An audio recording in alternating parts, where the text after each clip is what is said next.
Hi, everyone. My name is Crystal Bennett. I am a clinical quality leader for UNC Health System and also a DMP MBA student at Johns Hopkins, which is how I got connected with the TICU team. I am passionate about critical care and improving the quality of life for patients discharged from, and also, unfortunately, those who pass away within critical care units. And that's how I really gained the passion for this project. And I'm so appreciative of your team for your willingness to be a part of it.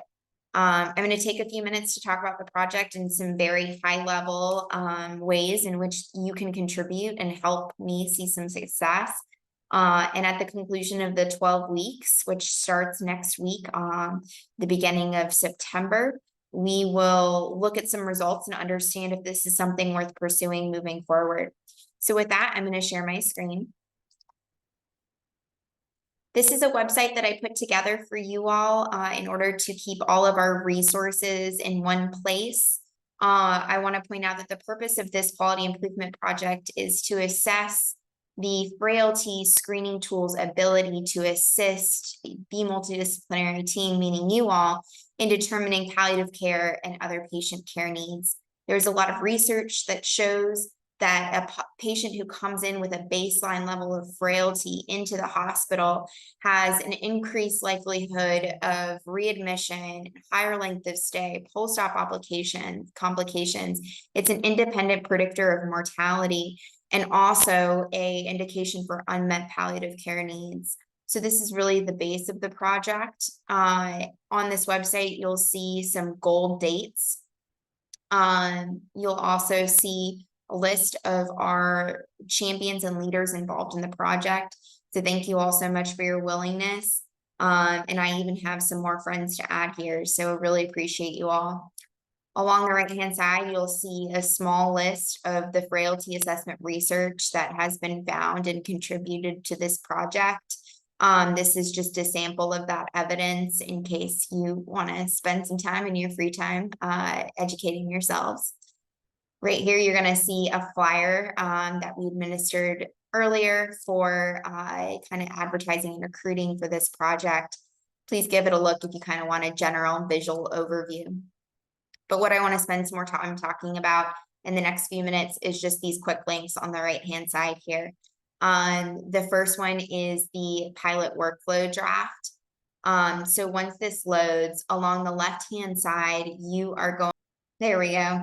Along the left-hand side, you're going to see each of the roles involved in this project, and you can follow along the lanes of each of these roles in order to understand how you can contribute and support this. So kind of taking us from the top left corner here, once a patient is admitted, for most of the patients in the TICU, there is a PT/OT consult as part of the order set. So from there, it'll be determined by the PT and OT team if the patient is medically stable for consult. If they are, then they'll complete the consult and the frailty assessment as part of that.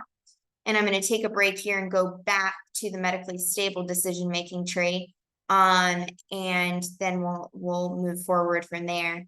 If a patient is not medically stable for consult, PT and OT will separately ask if frailty assessment is needed before discharging the patient.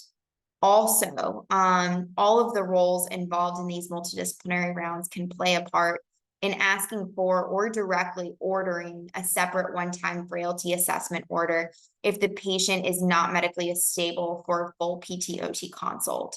So family can answer the questions involved in this screening tool, and you can do that by simply ordering a normal PT/OT consult order, specifying in the free text section that the order is for frailty assessment. And that will tell the PT/OT team that they should go ahead and conduct this assessment.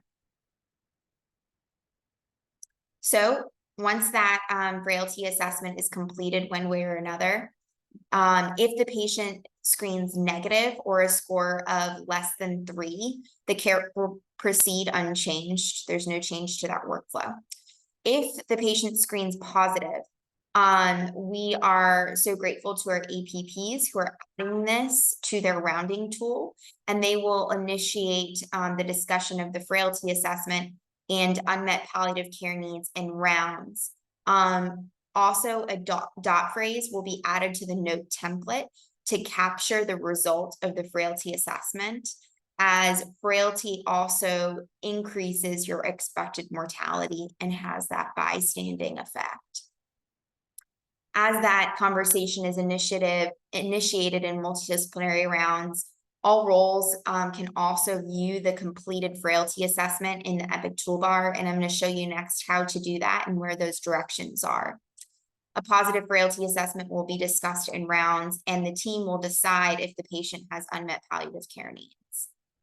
And then if they do, the chain really continues relatively unchanged to your previous workflow.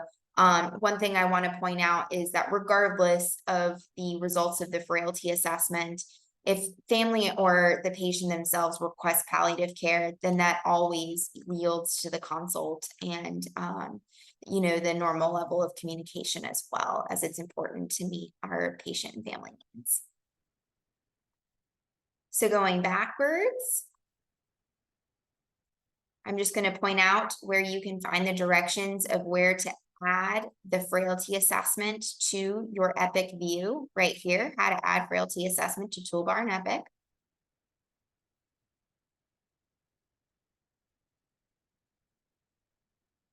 And this takes you step by step on how to get that done.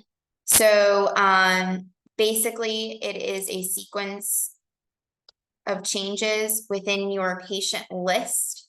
You're going to go to your patient list, click on any given patient. Then you're going to use this little arrow here. I'm going to zoom in a little bit more so you can see it. Going to use this little arrow here to pull up what's called the toolbar. From there, you're going to click on your wrench. And on this last line, you can type in simple frail screening tool or any of those words and press enter, and the rest will come up.